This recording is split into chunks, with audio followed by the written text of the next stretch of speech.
Well, hey, everybody, and welcome to the debrief from your friends here at Sandals Church, where Pastor Matt Brown is giving real answers to tough questions. I am super excited for today because we have two friends joining us on the show while we talk about singleness. Yay. Super excited. We've got our friend Tim, who is known and loved among our debrief listeners. Hey, everybody. And the lovely Maria Price, first time on the show, other than our Christmas special, which was I made a cameo special. just to sing "Oh Holy Night." Yeah. Which I think was everyone's favorite episode of the year. Because I never got to hear that. Really? I didn't even know about it until you told me. Oh, yeah, it's out there. Yeah. You should subscribe to the show. Yeah. I think you'd like it. It's a great addition Can to I your... say, well, hey, everybody. I've always wanted to say good that. job. Okay, here I am. You did a good job. Well, what our listeners don't know is that this is actually going to be a 1-hour special of Maria singing through your favorite worship Yes. wow hits with Maria Price. Every Chris Tomlin song she knows. My middle name's Logan. The MLP. Yeah. there The it is. PMV and the MLP. Yeah. Yeah. Yes. It's actually the PMBTL, Pastor Matt Brown, Trusted Leader, which sounds a bit like a sandwich, but it's not. The PMBTL. I could go for a BLT. Yeah, yeah. That sounds good. Trusted Leader. Have you watched the new CarMax commercials? They crack me up so bad. No. They have, yeah. haven't seen We them. be Sedibo. That's their. Say it again. We be Sedibo. What does it mean? It's an acronym. It's an Millennials, we don't acronym. It have means regular if TV. you don't buy our car, we'll buy yours. It's too long. We be Sedibo. It cracks me up, dude. Every time I watch it, I just crack up. Like if I was not a pastor, I would do commercials and just like literally die You'd be laughing. good at it. You'd be good at it. Thank you. You're very funny. I love Maria.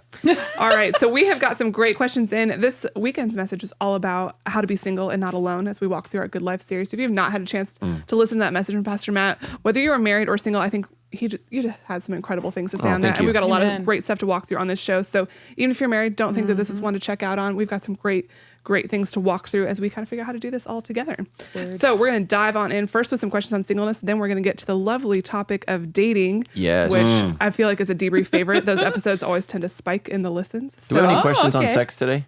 You didn't say. Not yet, but we could. Ooh. I'm sure 'Cause some will come I can't up. wait to make Tim sweat. Well, I say Let's just talk about yeah. sex. Too late. That's right. Yeah. That's the song. I'm sure we can Yeah. find a way to work that in. So let's start off just on the topic of singleness. Ruby wrote in. We also got some questions about this on Twitter during our panel on singleness on Sunday night, which we will have up on our YouTube channel as well, and we'll include that in the show notes here. There's a verse in the Bible that talks about being called to singleness. Are some people called to singleness, and if so, why?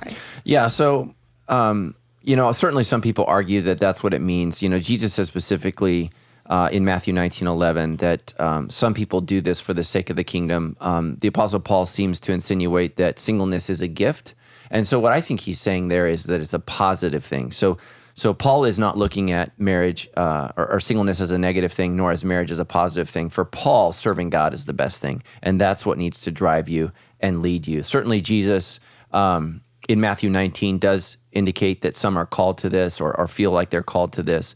But what I would say is I think that we all believe that everyone is a sexual person, and the reality is some people are not. Some people are not interested in sex. Some people are not interested in pursuing that or being a part of that. And if this is you, I strongly suggest you don't get married, because I've counseled with people who've gotten married and they have zero desire for sex. And I'm like, why are you married? Yeah.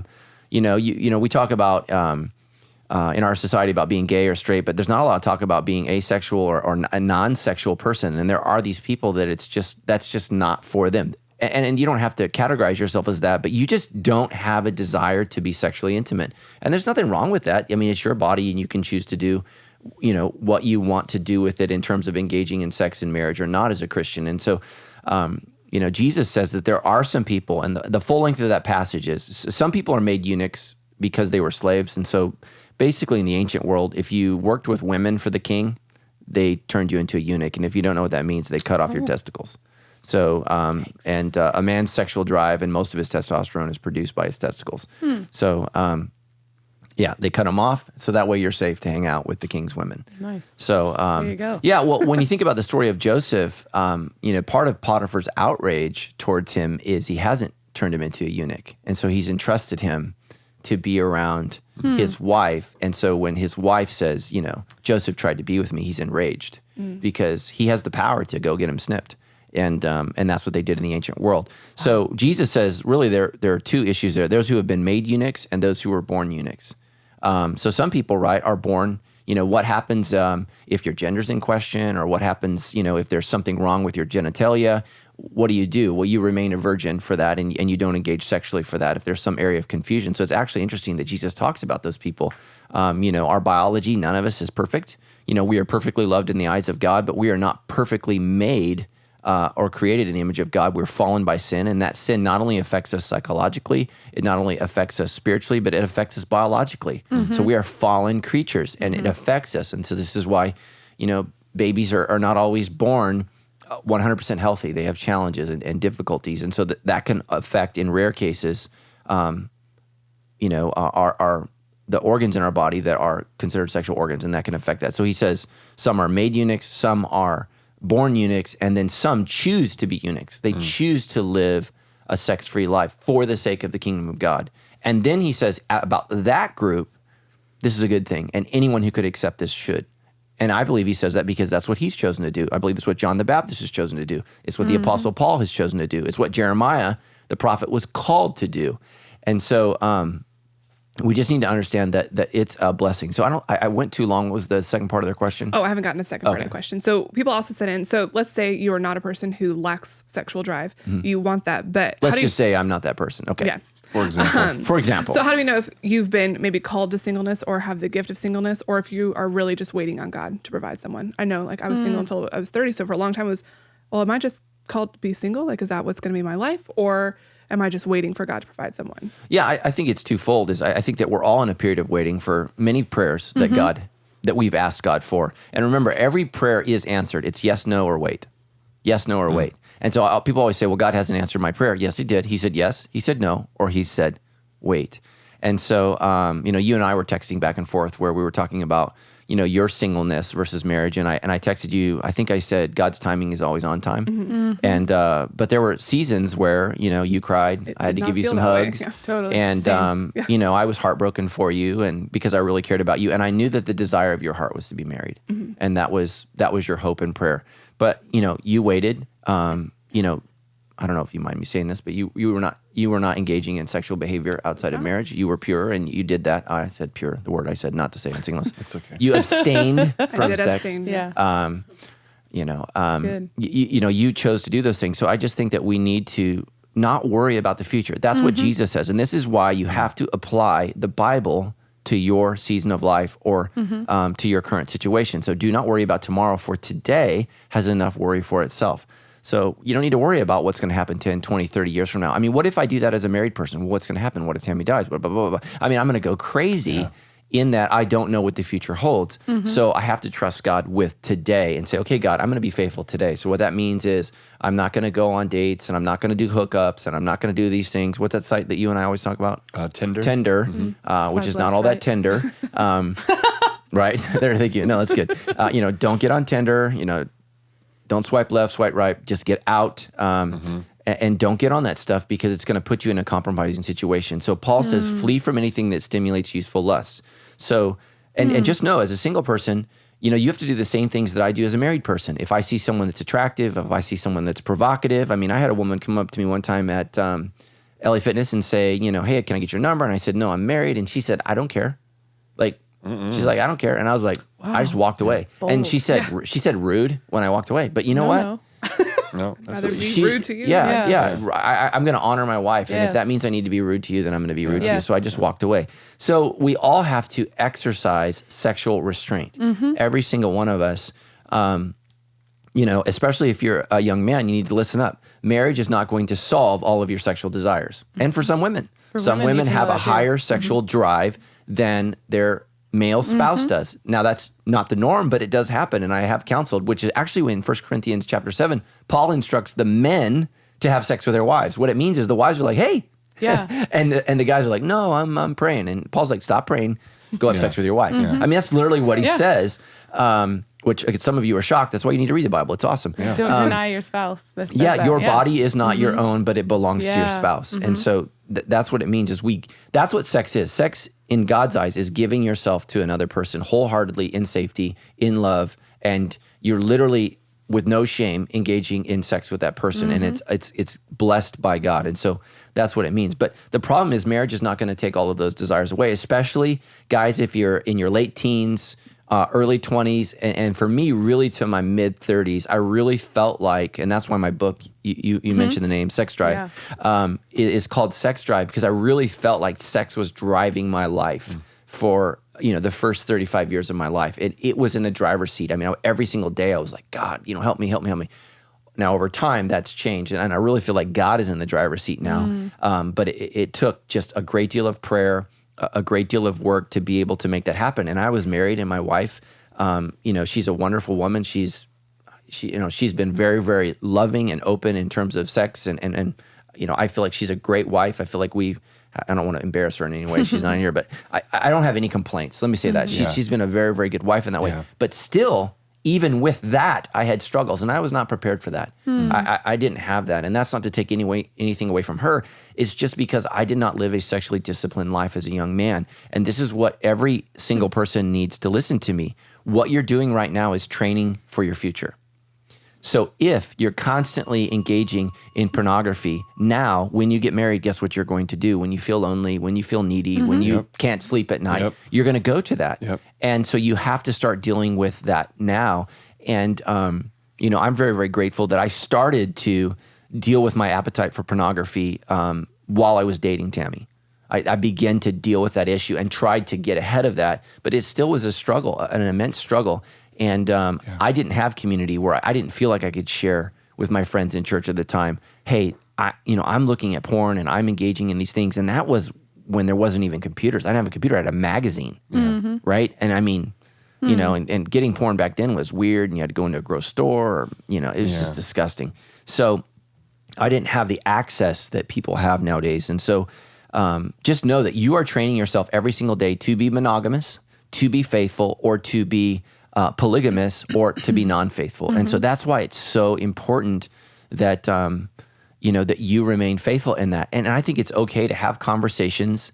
I think you need to have this discussion as singles people, and I would like to have sex on a regular basis when we get married. Is that something that you would be into?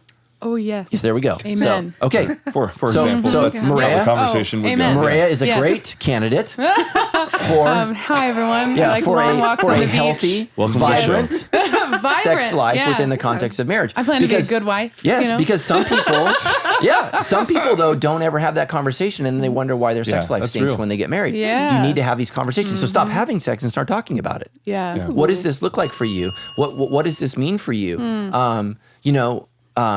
Husbands are to, devote themselves and focus their sexual attention on their wives, and wives need to be, this is a generalization, they need to be open to that attention and to that focus and welcoming of that. And that's just really, really important. And relationship isn't all about sex. It's about emotional intimacy and spiritual intimacy. And when Tammy and I have had rough patches sexually, it's because I was unaware that we had rough patches spiritually and emotionally. And so sex is the first thing that exposes the weaknesses of the relationship. That's the first thing. Okay, something's happening here, and so we need to go back and do some work. And so married couples, and this is why you need to listen to the show. Instead of complaining about a lack of sex, start investigating what's happening emotionally, what's happening spiritually in the relationship, so that can be a natural part of that. So, I went off on marriage there. So No, that was great. Well, I was going to say the battle for a lot of single people, and I'm in my 30s, I'm turning 37. I think that's important to say right now because I've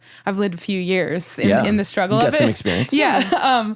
But I feel like often when we're thinking, am I called to singleness? It feels confusing because I have a sex drive, and I'm just kind of like, Lord, what in the world? And I shared with the panel on Sunday, I was like, sometimes I feel like my own body is betraying me when I'm trying to live, right? Well, we all are there. Yeah. And I feel like for the person who asked that question, and even for my own wrestle, what God has called me to right now is singleness, Yeah, let me say this. God has not called you to singleness. He's called you to faithfulness. Yes. Do it. Oh, See, tweeted his own self. That's what he's called you to. Yes. And whether you are single or married, that's what God's called you to. Yeah. So God's called me to be faithful. Right now I'm married. I'm called to be faithful. Yeah.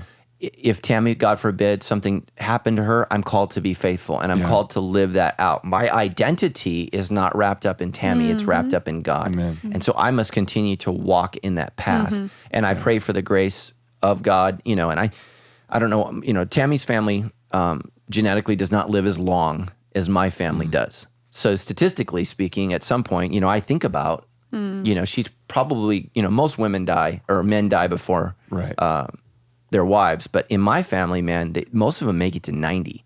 Where her family's, there's quite a few that die in their 40s, 50s, and 60s. Wow. So, and that's why I'm so proud of her that she's so healthy and she takes care of herself. And that's just so important because I want to have her as long as we possibly can. And we're glad that you're going to be our pastor for another 50 years. Yeah. So, Yes. Sandals Church, get ready. It's going to be another good. I don't think I'm going to be haul. preaching back then. I mean, my hope is, and especially you young guys out there that, that the next pastor is already amongst us at Sandals Church, and we're already pouring into him and preparing him to be our shepherd, to be our leader, and I will gladly hand, the reins over to him at the right time. Excuse me, and that's my prayer. Sorry, guys, I've been sick, and I've been taking, my wife is, into essential oils. She's been cramming me with oregano oil. I literally... That really smells. My breath smells like spaghetti. I don't smell you right now, but oregano smells. Well, I'm smelling it because I just burped into the microphone and it was like, oregano. No, see, Oregano. oregano belongs on the pizza. It doesn't Yes. belong in the microphone. Right now it's So, in my esophagus. That's where it is. Pray against the spirit of oregano. Yeah, I'm a well-loved man. She's Yeah. like anointing me with her witchcraft oil, I just love what you said, though, just now of redirecting the conversation to what is the Lord calling me to do today? I had to confess, and I think over the years, part of why I got so frustrated being single in my mid-20s and even over the last couple of years, it's been a journey away from that frustration, is really confessing to the Lord that I want to have the control of what's the answer now. Am I going to be single or am I going to get what I want? And I want to know and settle that issue today. And my question for people that are in that place of, I need to figure out what the answer is once and for all, is that what does that do to your daily obedience?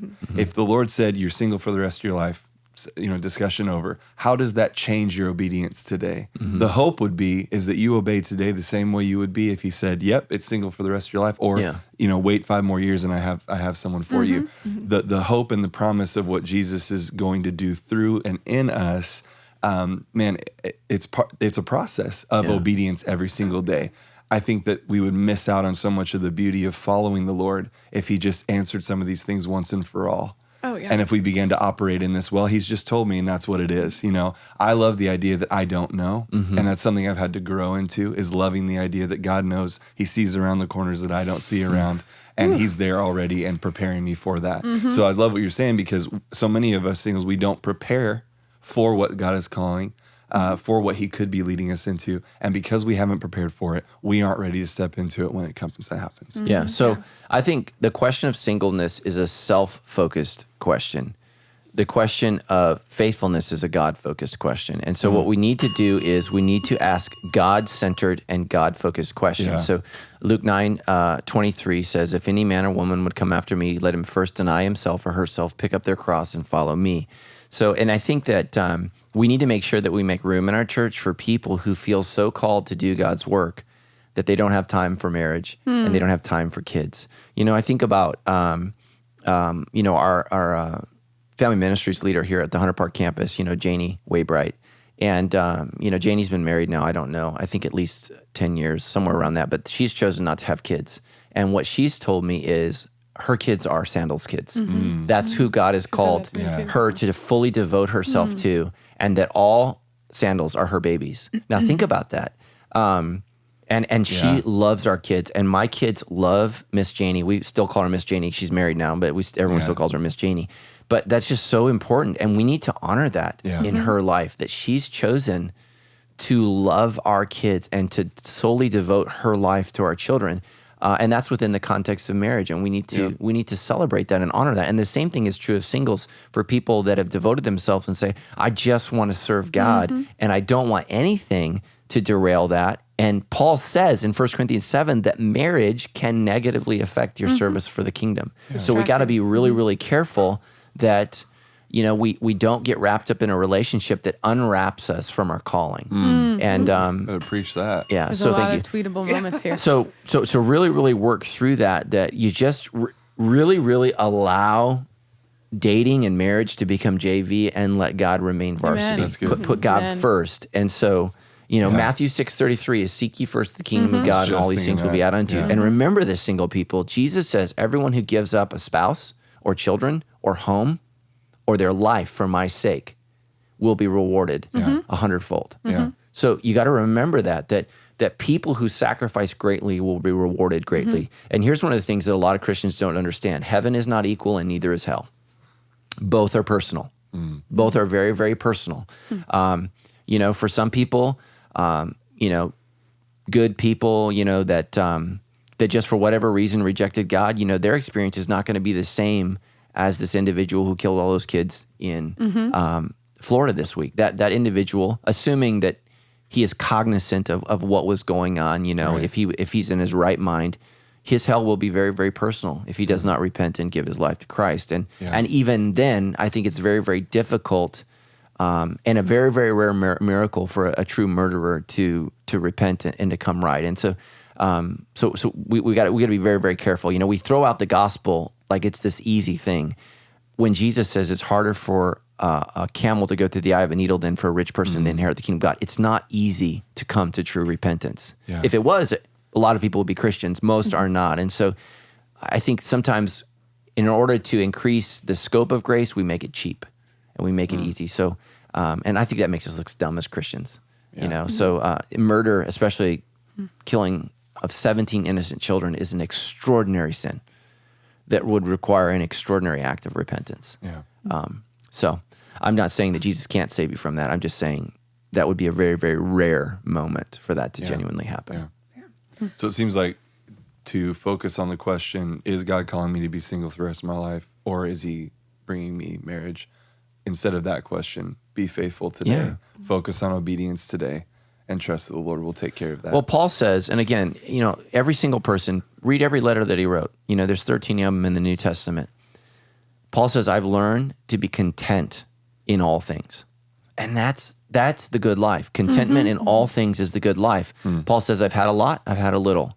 I've been alone, I've been with friends. I've been shipwrecked, I've been beat. Like he has experienced the gamut of life, and he's learned contentment in all things because ultimately God's in charge. And what that means is it's going to be okay in the end. Yeah. It's going to be okay. And so he trusted that process to the very end of being beheaded by a Roman officer. I mean, that's just like...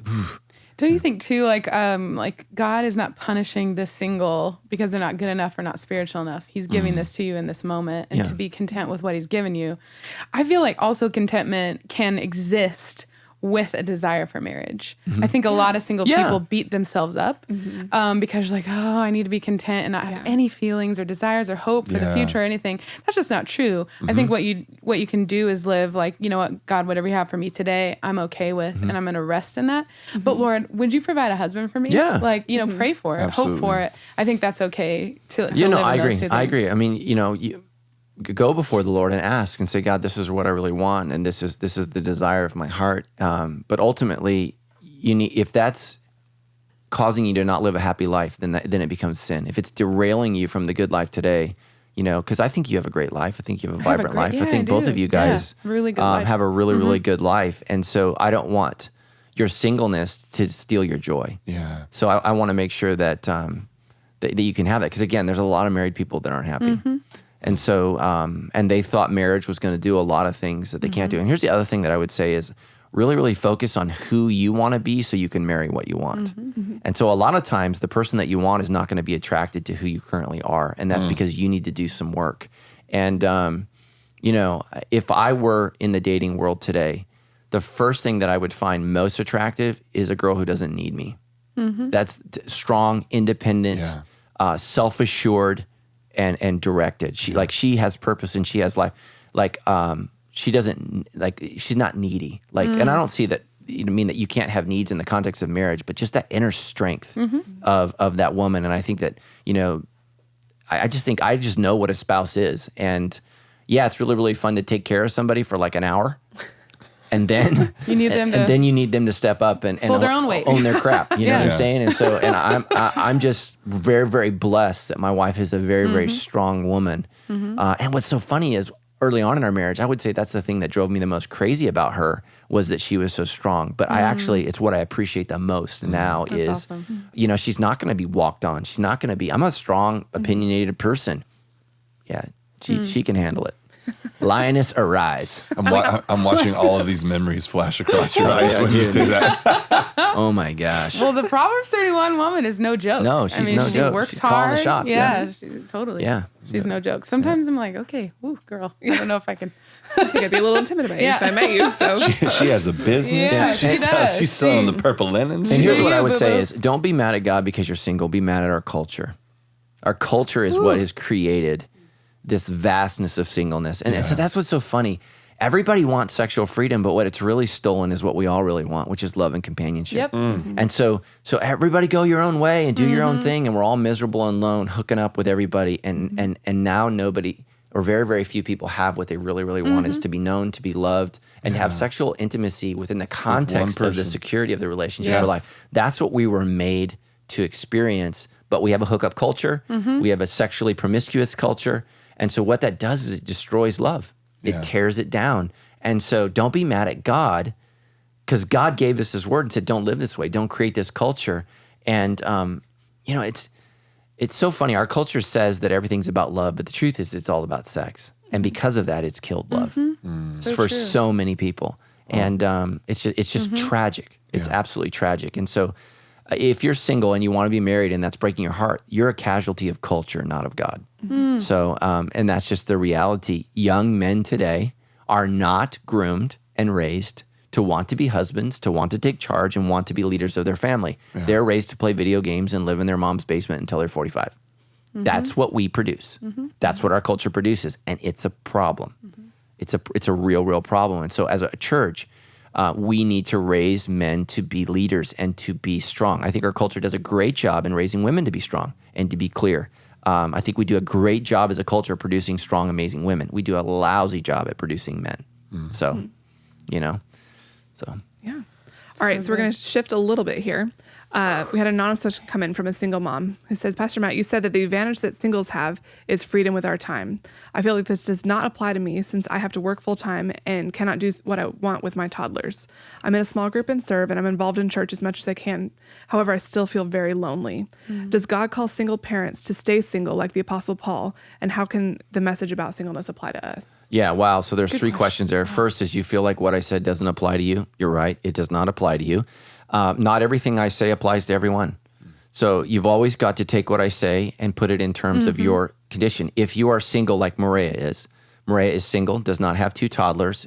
She doesn't have to juggle their schedule with her schedule and her work schedule. She has a little more time than married people who are juggling kids. True. You actually have less time than a married couple who's juggling kids because it all falls on you. So to answer your question, no, what I said does not apply to you.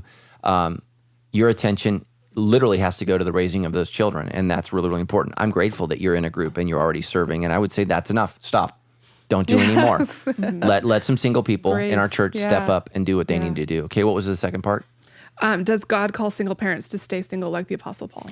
I think the best gift that you can give your kids is being content with singleness. I think it's very, very dangerous, especially if you have little girls in your home. The most threatening person in a little girl's life is a non-biologically related male who has intimate contact with them in a home, in a bedroom, or whatever. And so men are very, very dangerous to children that are not biologically connected. Now, that's not to say that there aren't loving, amazing, compassionate men who raise children that are not biologically their own in a way that honors God.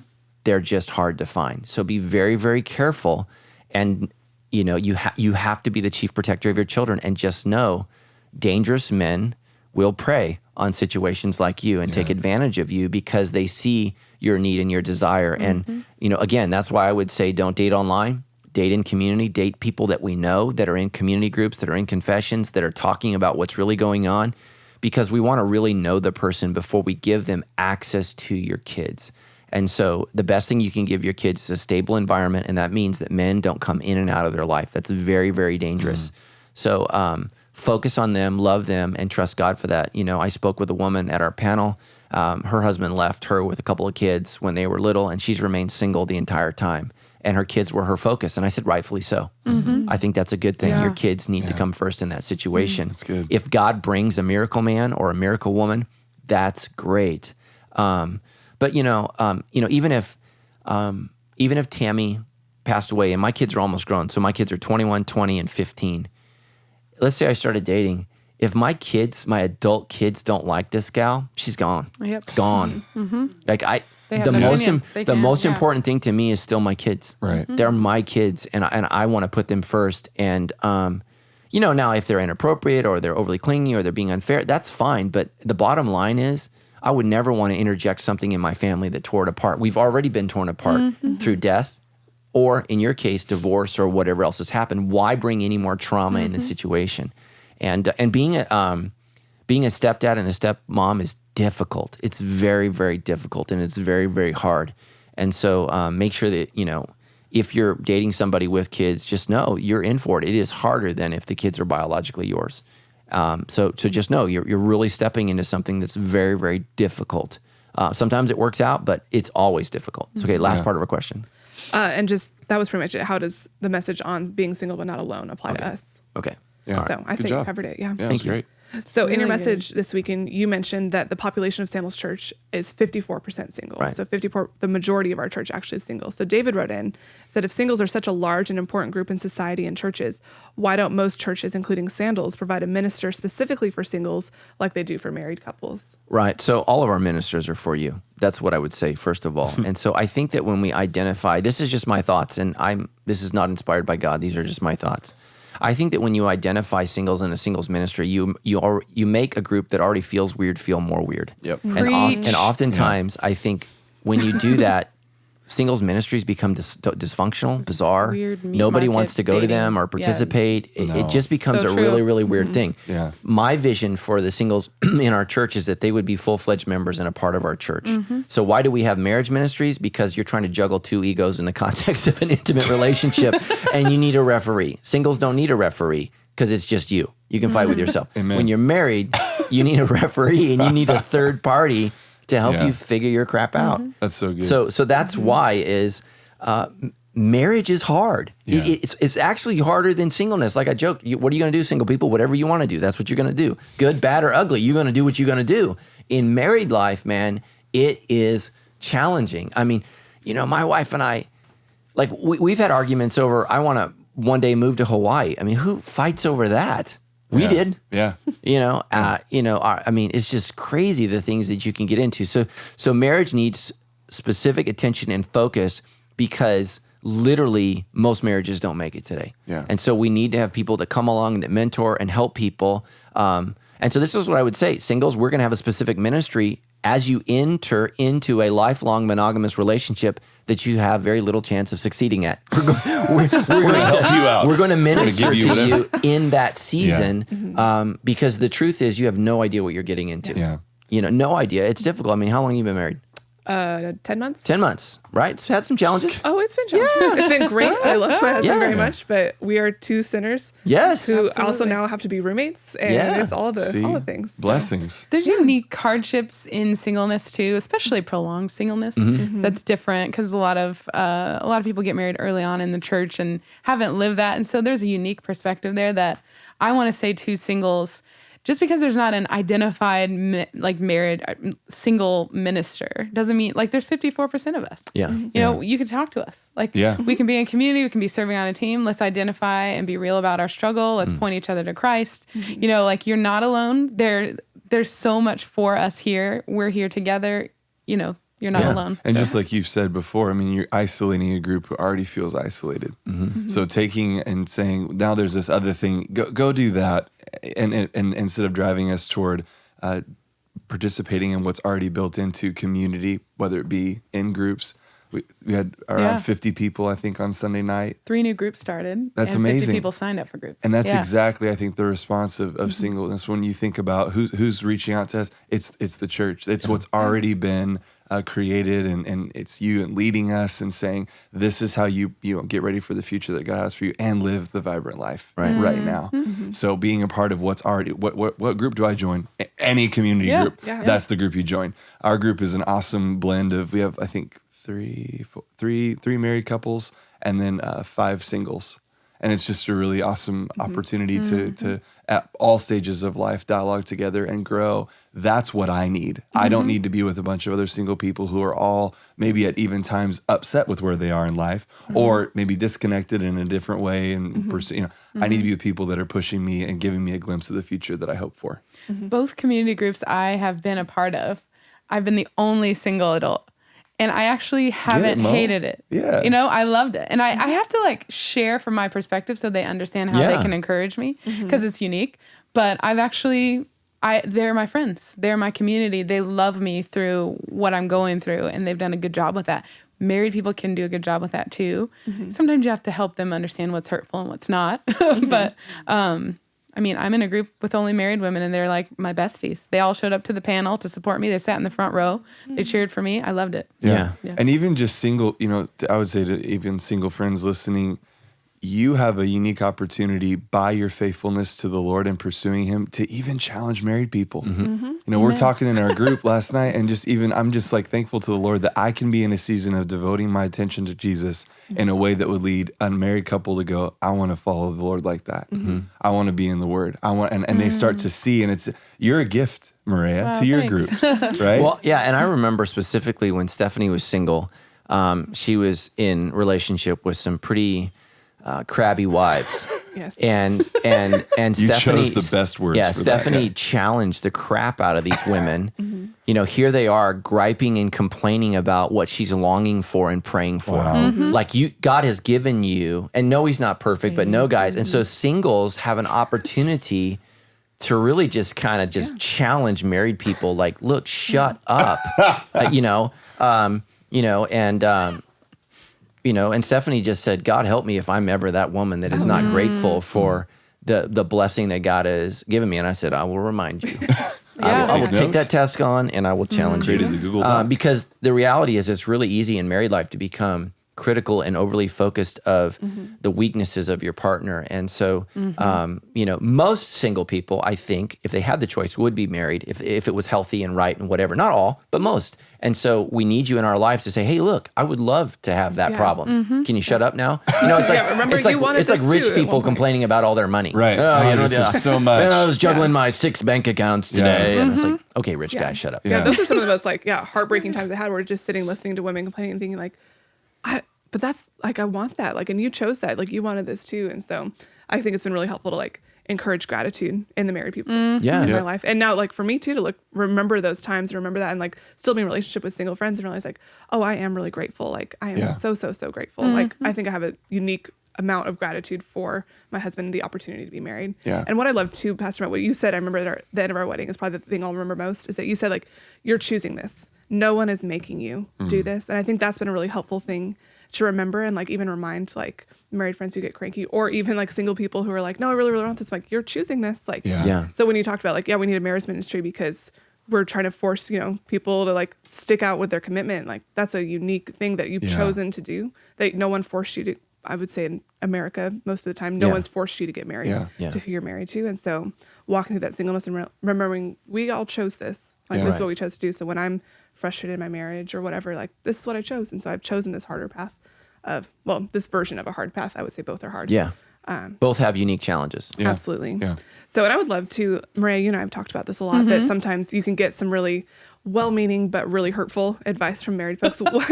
What are some ways that you've maybe learned to express how your experience is to married folks that might help some of our married listeners?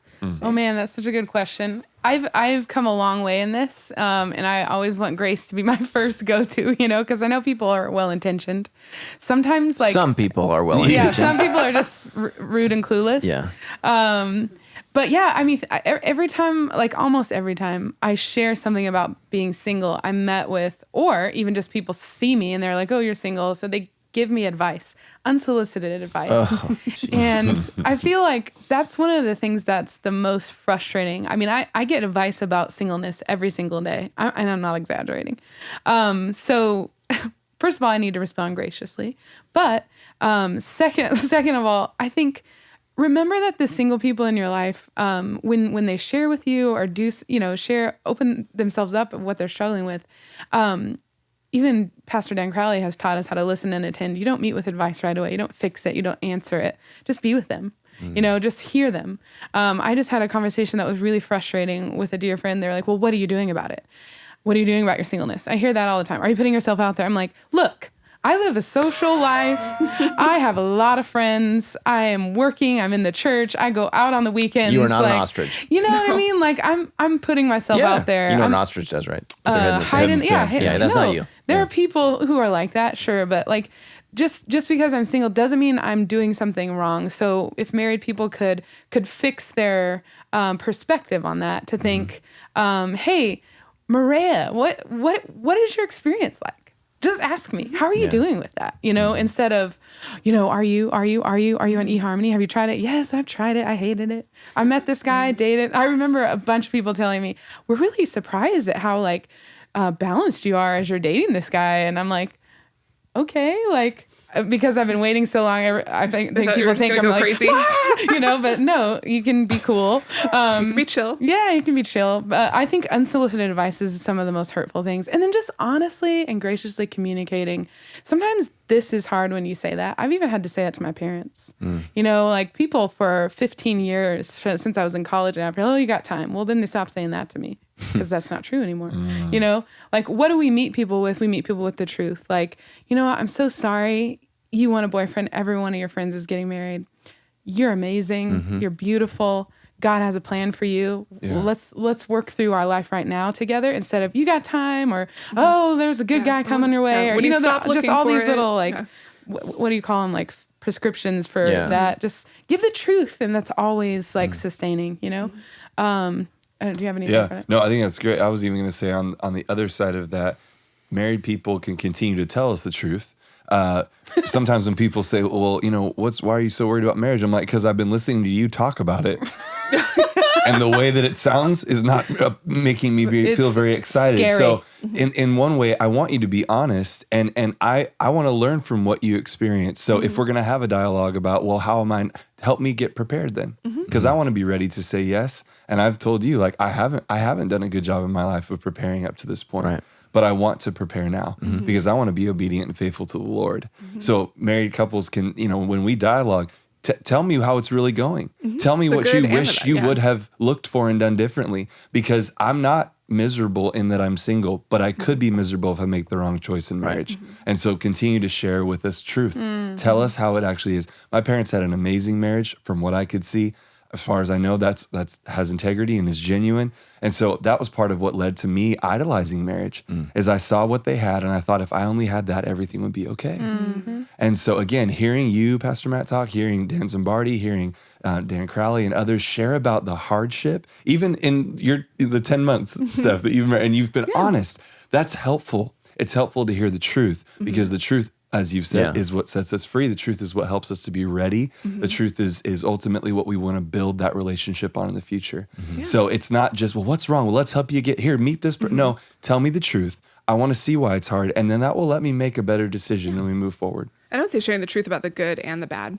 Because I think like, especially when people would talk to me when I was single, it was like, oh, well, marriage is really hard. Like, you should be thankful for being single. Like, you don't have to deal with all these things. It's cracked up to be, But it's also really great to hear the good things. And my hope is that I can share, like, that marriage is really awesome. Like, I really love, like, getting to live with my best friend. Like, it's really cool. Yeah. And I remember even people will do that with parenting and children.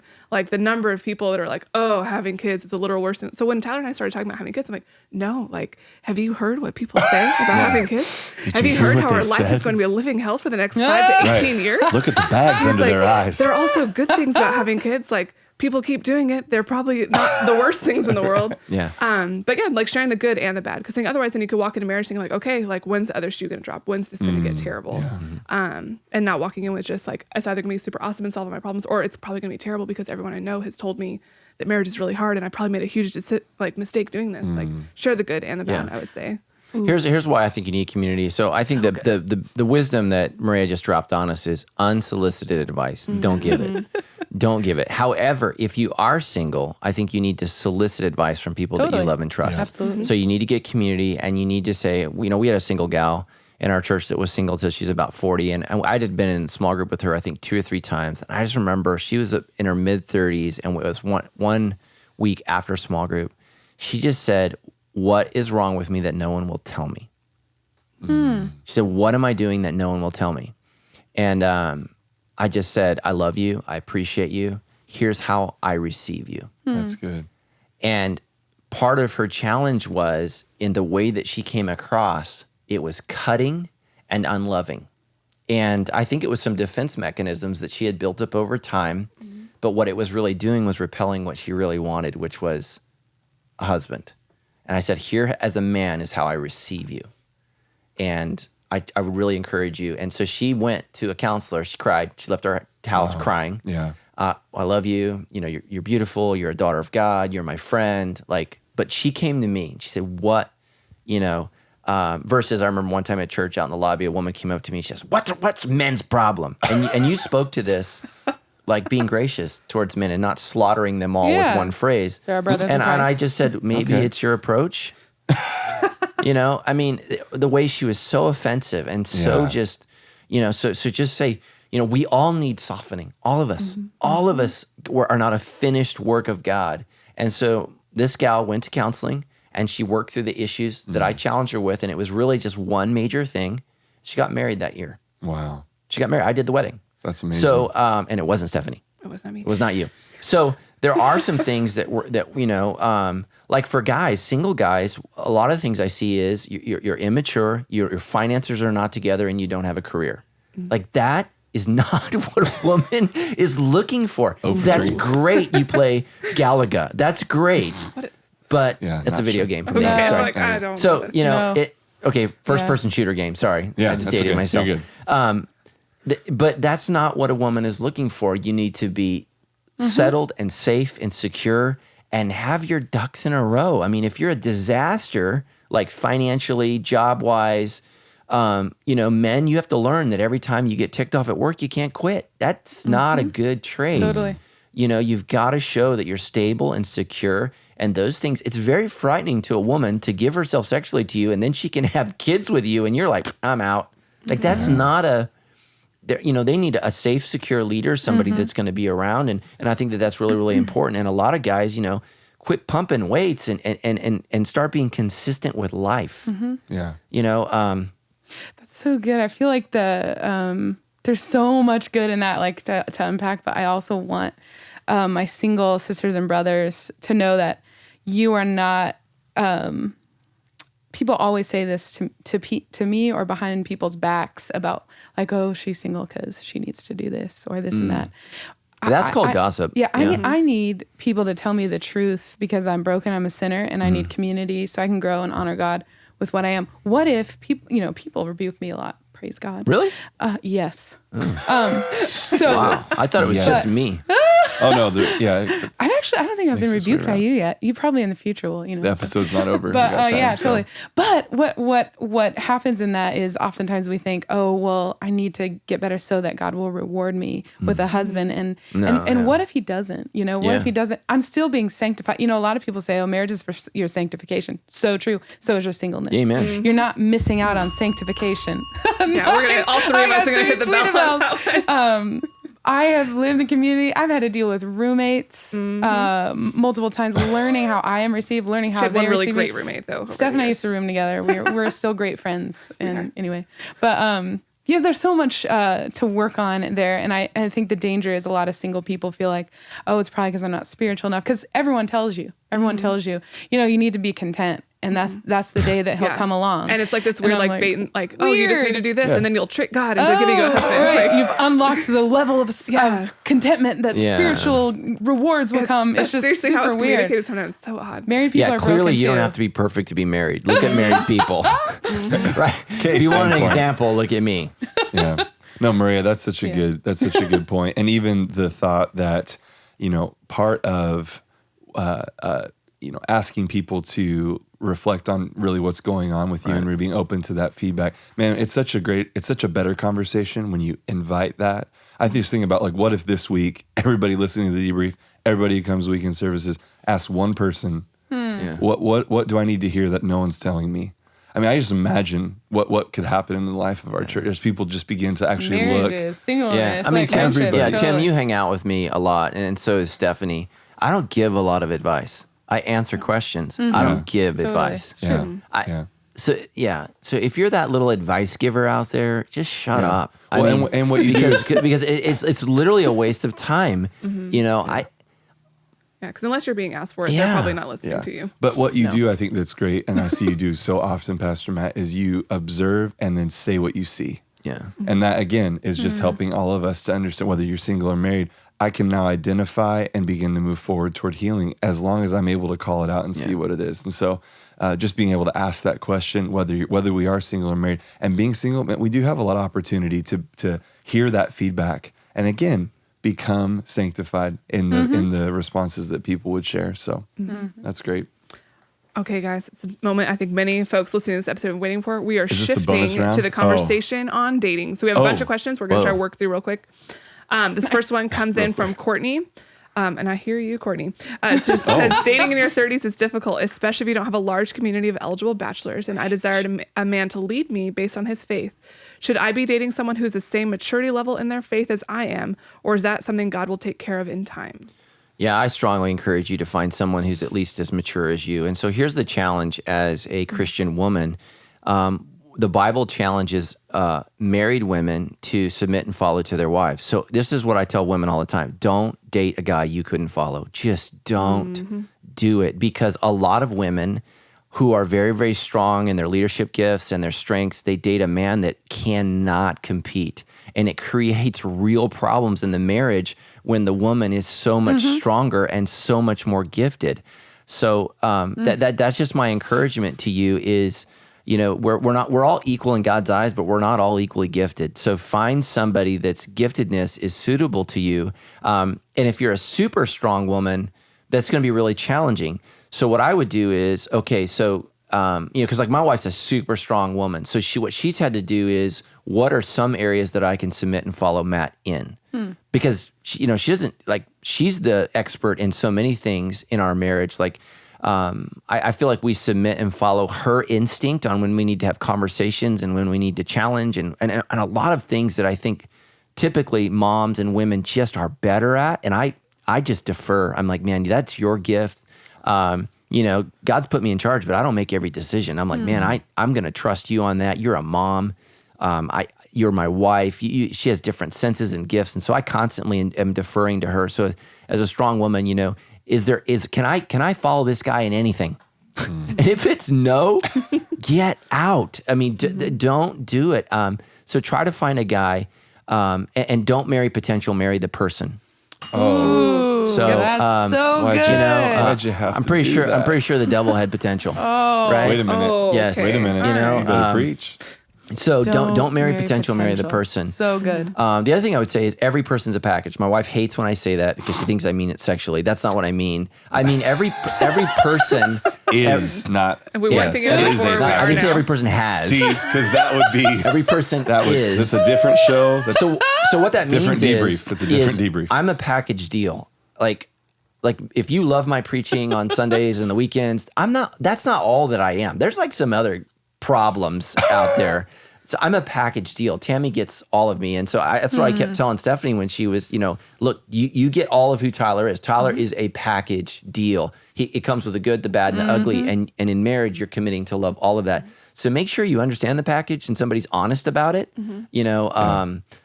Talk about things, things that have happened before, encounters. Nowadays your health is on the line. If they've had a bunch of sexual encounters, potentially they could have a disease that kills you. So make sure that you're talking about that. So you have your own issue too. Yeah, your yeah. brain. Be aware. Yeah. Yeah, and that's why I think roommates are so important. If you're a single person, I would really encourage you to constantly be living with someone. And I know that's not always the best, but to have roommates, because what roommates help you do is realize where you need work. And whoever seeks isolation seeks his own desires. That's what Proverbs says. And so make sure that you are intimately connected. And what that means is in your home, in your apartment. Yeah. Don't be alone. You say, well, people bug me. Yeah, and you're a people. You're one. Amen. And so that's, I think roommates are good practice for marriage because it constantly reminds you of the things that you need to work on and do, because a lot of marriage is being roommates. I hate to tell you, single people, there's a lot more roommate time than there is sex time. That's just the reality. So you've got to learn to be a good roommate. And I'm even having to challenging my kids on this. I'm like, okay, you're 21 now. You're a roommate. You're not my kid, and you're a bad roommate. So I need you to help out with these things. Right. You know, there's something I just thought of when you were saying that. As a single, having a ton of roommates, you might identify with this too. I think we talked about it a lot, but don't expect your roommates to be your covenant relationship either. Have like healthy expectations for your roommates. Okay. They're just your roommates. They're there as, you know, sisters in Christ, brothers in Christ. Yeah. Because I think there's a lot of like, well, why don't you want to do everything together? And why don't you do, you know, like, no. It's because you're asking like that. That's why. we're living our lives. Let's like edify each other and sharpen each other, but we're not in a covenant relationship. And sometimes I think that gets tricky. I don't know if that makes any sense. Good. But Yeah. That was really good. Yeah, absolutely. Well, and I think too, like just walking in, like, yes, God is going to grow both of you over the course of a relationship, but you need to have a good place to start from. Like, I think the number one thing I learned in dating was, there's so much to figure out in dating. We don't need to also figure out if you're going to grow in Christ more than you are right now. Like, I needed to know, like, I had to learn to trust Tyler. And so I had to learn to trust the Tyler who was already following God and learn to trust that person. But trying to learn to be in a relationship with a person who's also still learning about their faith and learning to grow that's too much. Dating's hard enough. Yeah. Don't also be dating and watching to see if they're actually a Christian or not. I was dating this guy 2 years ago, and we dated for 5 months.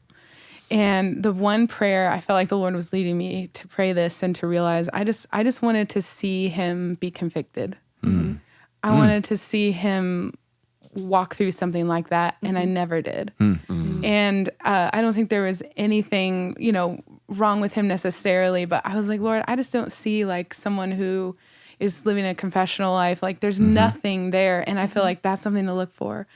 No one's perfect. But if they say, you know what, I'm sorry, I probably didn't react right on that. Like, whoa, that's a huge deal that they did that. Like that's a respectable thing.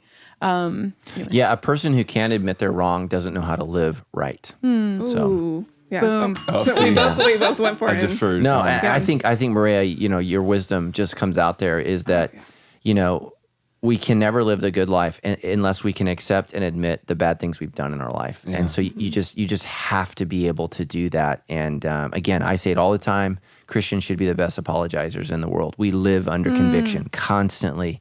God is showing me every day, that's not right, don't do that. You know, I got convicted about something just yesterday. I was literally getting my son a Juice It Up, and I was scrolling through Olympic news, and literally there was an article, woman's top comes off during performance, and my thumb literally was going to click on the article, and I just instantly in Juice It Up was like, that's not for you. Like, I don't even need to read about that. There's nothing, like, why do I care? But I was instantly convicted, and I didn't read it. And so, you know, I didn't. So I just scrolled on, but I instantaneously was like, that's not for you. That's not something that you need to explore. I'm literally on, you know, ESPN, Pyeongchang News. That's what I'm scrolling through. And that's the world that we live in. And, you know, but there was a part of me that instantly thought, oh, I want to see that article. Yeah. That's just, no. I've walked that path. I'm not going back. So, so I think it's important, you know, and again, a great partner for marriage is someone who can say, I'm sorry, I was wrong. A really, really bad partner is someone who says, you know, I would never do that. Yes, we're all freaking sinners. Come on. So true. Yeah.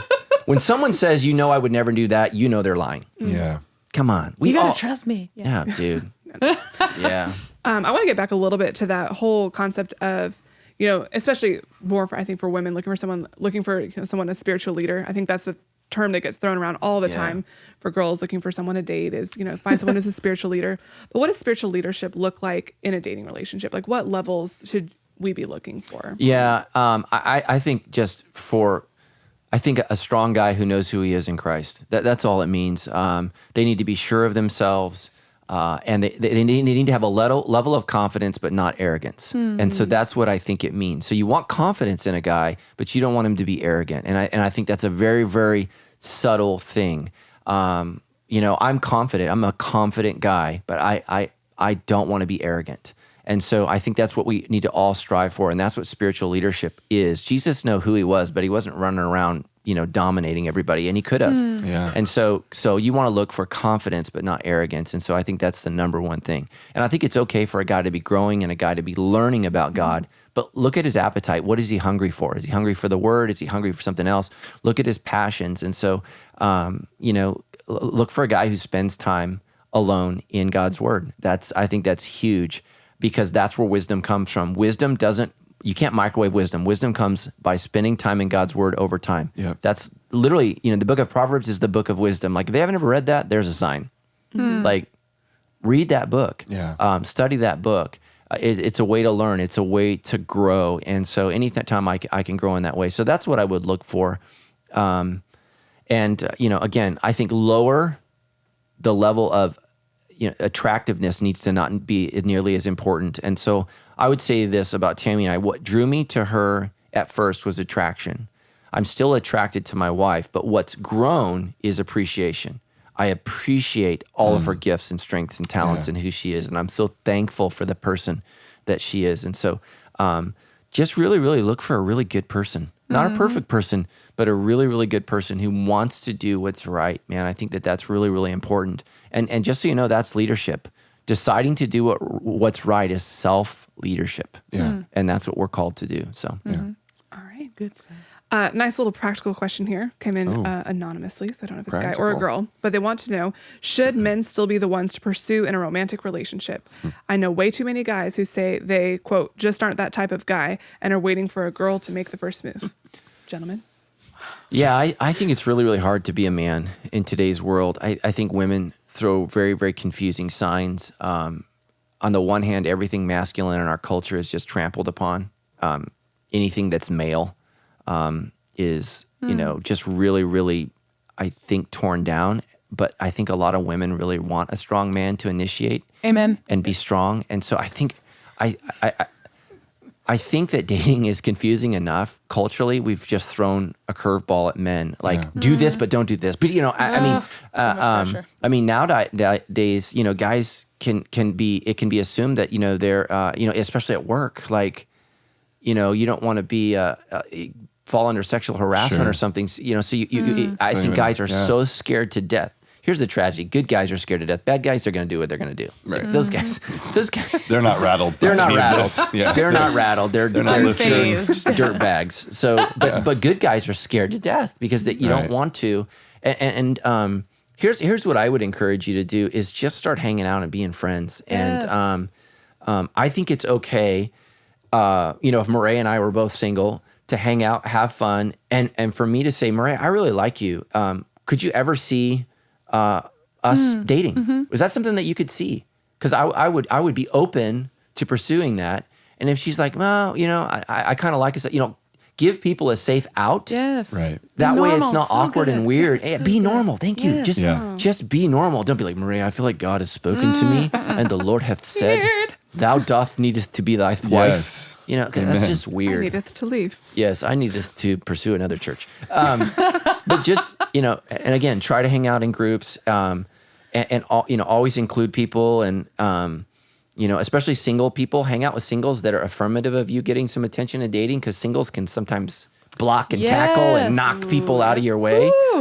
So you want to have friends that celebrate. If somebody's into Maria, you don't, or you, my brother, you don't want somebody that's like, no, look at me, I have to get all the attention. Right. So that's what I would say. But I think that somebody needs to make the move. Just do it in a non-weird, aggressive way. Yeah. Just say, I really like you. I don't think there's anything wrong with saying, I really think you're awesome. The word attractive doesn't have to mean like stalking. Right. Yeah. I think saying something's attractive about someone is just saying you think that there's some really likable things about that person. Who doesn't want to hear that? Yes. Right. I feel like you could go, I'm an advocate for dating, but appropriate dating with boundaries, right? Like, I feel like so many people step into like, oh, we're going out on a date. Oh, we must be in a relationship know if I need to now. marry them. Like, Yeah. what are your intentions? Like, girls ask that. I'm like, simmer down. Yeah, simmer. Like, That's good. go His to intentions are to have coffee with you. Talk about your favorite colors and what Like you did I started that to week. sweat and just hearing you say that phrase. Like I was like, oh, we're in a just detail. I simmer blacked down. out for a second. I Go was like, miniature oh. golfing, Yeah, who doesn't love have miniature golf? fun. And then at the end of it, if they like, I'd love to do this again, and you're into it, say, yeah, let's do it. Yeah, or let's hang out some more. or Or you full don't have grace to go date someone else the next night or the next weekend. Like, Yeah. long as you're not making out, like doing, weird, like intimate, conversations, promising like your future to them. Yeah, but I wish people would date more, even friends. Like, hey, like sometimes like I notice guys being a girl, just because we're single doesn't mean we're on the prowl or like everyone. So I just want to put that out there. So I know that a lot of guys, and I want to give them grace because it's hard because a lot of girls are led on by them, so they don't want to do that. So I've even had to say to guys that I'm not interested in. I think they're kind of backing away from me in that way. Hey, can we just be friends? Like I'm not looking to date you or anything. That actually happened with my good friends on the worship team. And now we're like, he's a really special friend to me, and he's starting to date someone, and I'm supporting him in that. And it's just a blessing, So you can be natural and normal. Yeah. And there's really no risk, I think, in being direct. Like that worked out for Tyler. Like he would just ask me like, hey, like I love to take advantage of like one of your Friday nights that you have off sometime. He's like, and then he clarified, like, so I could take you out and I would maybe like to get to know take each full other. advantage of your Friday evening. Tyler. And I had reached a Tyler. point in dating where I was like, why don't I just say yes? People ask me out. What is one date gonna hurt? Like, this guy seems normal. He seems like not a crazy person. 1 hour of my life, not gonna be terrible. Like, I remember when he emailed you, I was like, oh my gosh, Stephanie, lay your vibes down. Email him, like ask him to volunteer. But yeah, like we were friendly, and then he just directly asked me out, and I wasn't like, oh my gosh, what's this guy doing? I was like, oh yeah, why not? What's the worst that could happen? We have an awkward dinner, and then we never see each other again, or we get married and having a kid. That's fine too. And those are the two outcomes. Yeah. What's the worst that could happen? You got dinner either way. So. I love what you said about being happy for other people. Yeah. You miss out on so much joy as a single person if you walk through the marriages of your friends in mourning, like watching Stephanie go through her dating, like be in the office and like, oh my gosh, like we're like, he is a poet and a construction worker. There is a God. I know. Like it was so like, this is so exciting. It was his. The Lord is good to those who wait on him. Yes, Lord. I just remember at your wedding, like just really thanking God, and like that was an experience for me of joy instead of disappointment. And that can be a thing for a lot of single women. Don't forget to celebrate and just enjoy it for other people too. Yeah, and I would even just say like, I didn't walk with you as long as like Pastor Matt and even Maria, but like Stephanie, knowing, because you did share your story, very publicly, right? Maybe I'll throw it in the show notes. Maybe I will. Maybe she will. We'll see. But that time, and maybe I'll use a word that's strong, but like the suffering of like, this is hard and I don't like this, of the years of being single. I was worshiping the Lord and thanking him for what he provided in your life at your wedding. Thanks. And it was sweeter for those that were able to have walked that hard journey with you. Like the Lord got more glory through the hardship of that. I cried when she came out. Yeah. I was like the dad. But I literally was like, it was so beautiful. To not miss that we're all now celebrating more because of what seemed like, is this a waste? Is this too hard? Is it ever going to be? And now we're all in a place of more adoration toward God for what he's given. Like that's powerful. Amen. And that redeems and makes it all worth it. Yeah. So, it's a fun thing to celebrate. There's not now less available out there for other single girls. Yeah. Which At I think our marriages, there's going to be a lot of praise. Oh, it's going to be a party. Amen. I'm looking forward to that. So, yes, Lord. Okay, we're going to work through these a little quicker now. So you've brought this up a couple times, Pastor Matt, so we want to know your thoughts. Whoa. Someone has written in, how do you feel about online dating? Whoa. So I'm waiting. This person said, I'm waiting on God, but my friends think I should look online. Yeah, I think it's fine. I think, again, so if you go back a couple weeks ago to how to find true love, you got to pursue it. I think you got to be careful. You got to be cautious. The problem with online dating is people can be anything they want to be, and they can manipulate a program. So I still think the best way, and again, here's my hope, is that you would find somebody that's at your church. That's really my hope, that's already loves God the same way you do, that's serving God at this church. I think that's really, really important. It doesn't always work that way perfectly. But, whenever two people from a church, like I've got a good friend of mine, Ian, just got engaged this week. He fell in love with somebody from the Grove Church, which I love the Grove, and it's a great church. But at the end of the day, either the Grove is losing somebody or we are. And that breaks my heart. Yeah. And so, obviously I'm rooting for Sandals, in the thing. Okay. We love Melissa. But yeah, well, because she's amazing, she's right? Amazing. And the Grove is amazing. But in the end, the Grove's going to lose out on a really great servant of the Lord and a great daughter of the King. And so I'm always rooting for Sandals people to meet Sandals people. So a church doesn't have to lose somebody that's a vibrant part of their community. And So that's my hope, is that you would meet somebody here. And you guys, there's 5,000 of you at this church. So They live in your town. They're in your area. Be open. Get involved. I think the best way to meet is in service. Absolutely. The best way to find someone who wants to serve God is to date someone who is serving God. Okay. So let it be. right.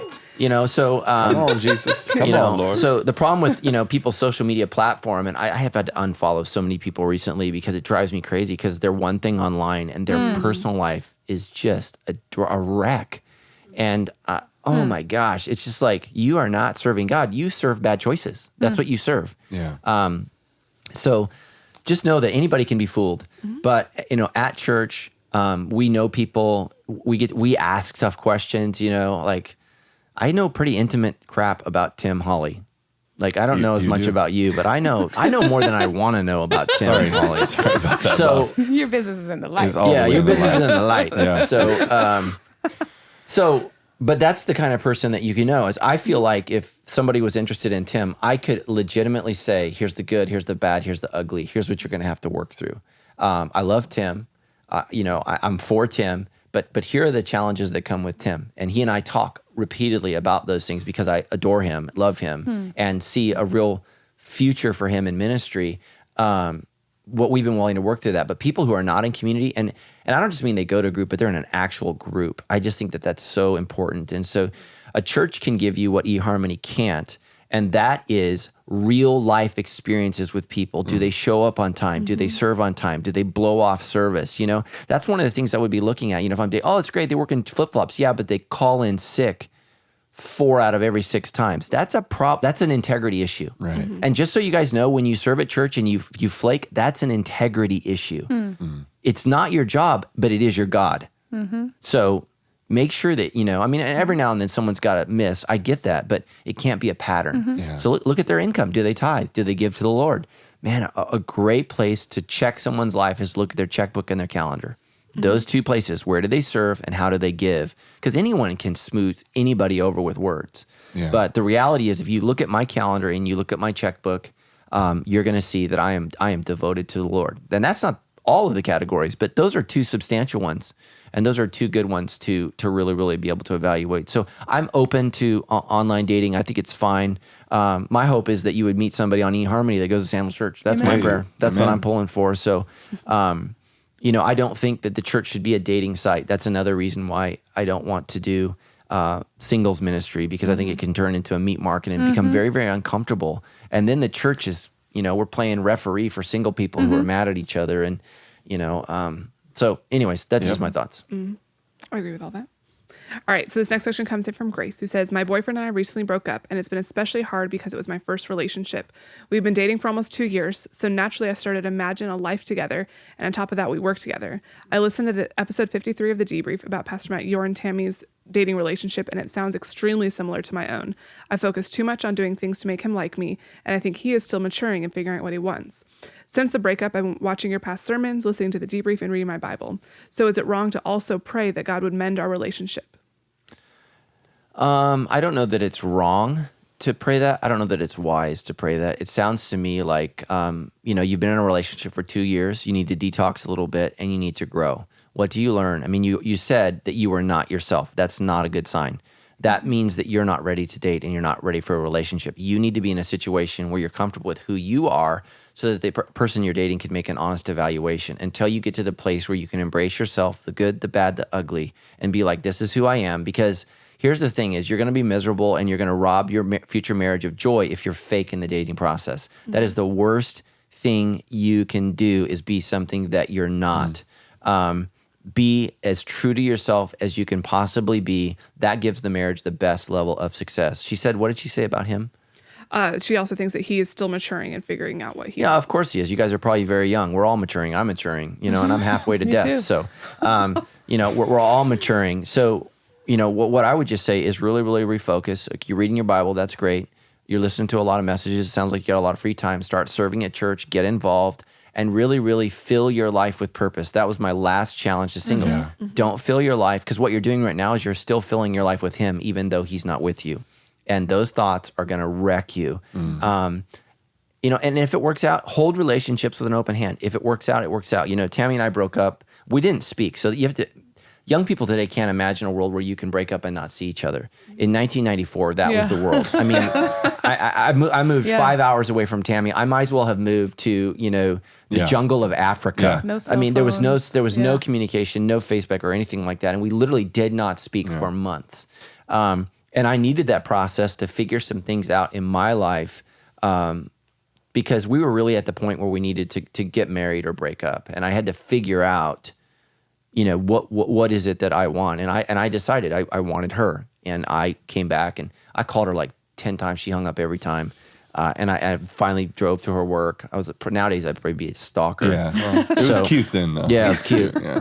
But I just really told her, and that you're the one that I want, and I want to be with you forever. And so that was a real pivotal moment for me. But I actually needed space so that I could make a decision. And sometimes it's really, really hard to make a decision when you're so close in proximity. I think breaks are natural. I think they're good. I think they give perspective, and they allow you to refocus on God and your priorities, because what God was calling me to do was serve him full-time in ministry. And so I needed to get my head on straight, and it wasn't.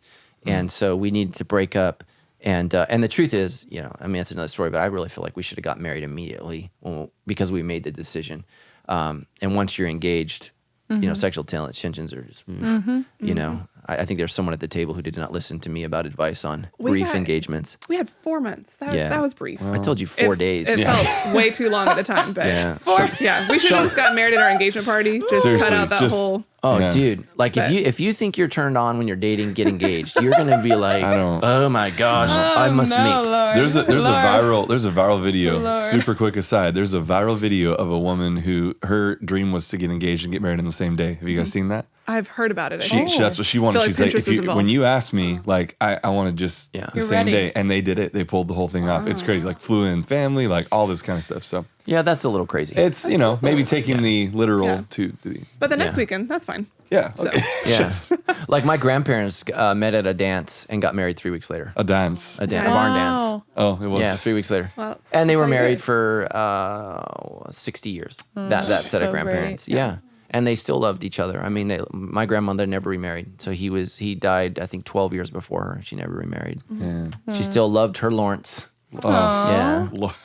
I love Lawrence it. and I love Janelle. it. They were So so sweet. cute. Did you he know. host a variety show? Yeah, by chance? my Or mom no? and dad are getting ready to move, or they're preparing to move up here to Riverside. And one of the things we talk about is what do you need to get rid of and not get rid of. And one of my favorite things my mom has is the engagement picture or the wedding picture of my grandpa and my grandma. Oh, that's so He's so sweet. handsome. He's in his Yeah. uniform, and Oh, that's great. I love that.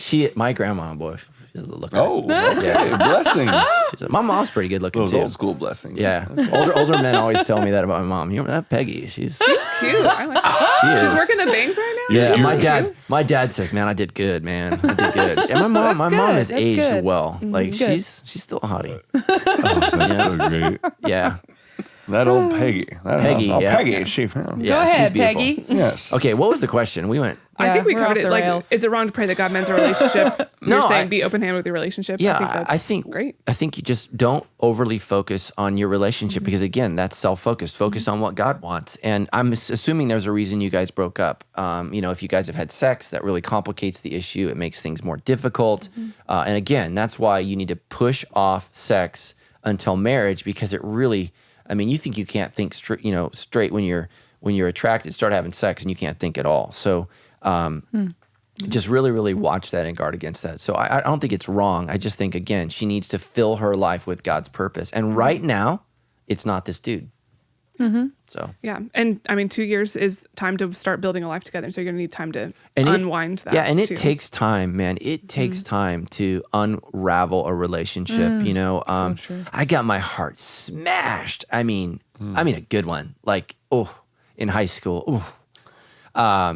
And I think it took me 2 or 3 years into my marriage to Tammy to really process that. Wow. So I really feel like my attitude towards women was affected by this girl. Wow. Like she was evil. Oh, beautiful, but evil. But spirit of man, Jezebel. Cruella de Vil. I mean, just emphasis on the devil. yeah. Women can be wicked, bro. She was man. And I don't want to say her name. God, my luck, she listens to the debrief. She got saved. And When she's been, women can be evil. That's Dude, true. oh my gosh. But it, Sneaky too. Yeah, and so here's the other reason why I think you don't want to date a lot, because those experiences affect you and they stick with you, and you start to prejudge guys or gals based upon your past, and every marriage bed is a crowded room. oh, see. So I didn't want to reach it across is, the table and on so that one. you want as few people I'm vexed in in my that bedroom spirit. as possible. So just really, really guard that. Yeah. And I think even like guarding like the difference between dating and being in a relationship. Like go on dates, be open here with those Yes. dates, be done. A date doesn't have to mean a Yes. relationship every single time. You can go on a date and say, we're good. Yeah. Yeah, no, I'm not talking about dating. I'm talking Yeah. about I was in love. Relationship, This is yeah. the one. Ooh, see, Oh yeah. man, I mean, our future was planned. Crush. Oh. I Yeah. hate breakups. They're the worst. Boss. They are the worst. All right. So one last question from Daniel. It's also a breakup question. Daniel. I feel like it's very... He's I've in the heard lion's den right this now. Christian breakup question before. This girl and I've been dating for 3 months. We're both Christians and believe in God, but for a long time it was more, we go to church on Sunday, read the Bible every so often, but we still sin and do whatever we want. About 2 months ago, she began to go to church 2 nights a week, plus Bible study on Fridays, and started really showing an interest in strengthening her faith. Now, yesterday, she decided we needed to stop seeing each other because she realized that her relationship with God is new and she needs to build a strong foundation with Him before jumping into a relationship with a man. But my question is, why is it not okay to build a strong relationship with God together as a couple and use that as a strong foundation for our relationship in the future? I don't want to give up on this relationship, so should I give her some space for a while and see what happens, or just move on? Yeah, if you really like her, Daniel, I'd give her some space and see what happens. What I would encourage you to do is to do what she's doing and really get focused on your relationship with God. I'm really proud of her that she's figured out that she's a hypocrite. Most people that attend sandals are. They go to church and then they do whatever they want to do.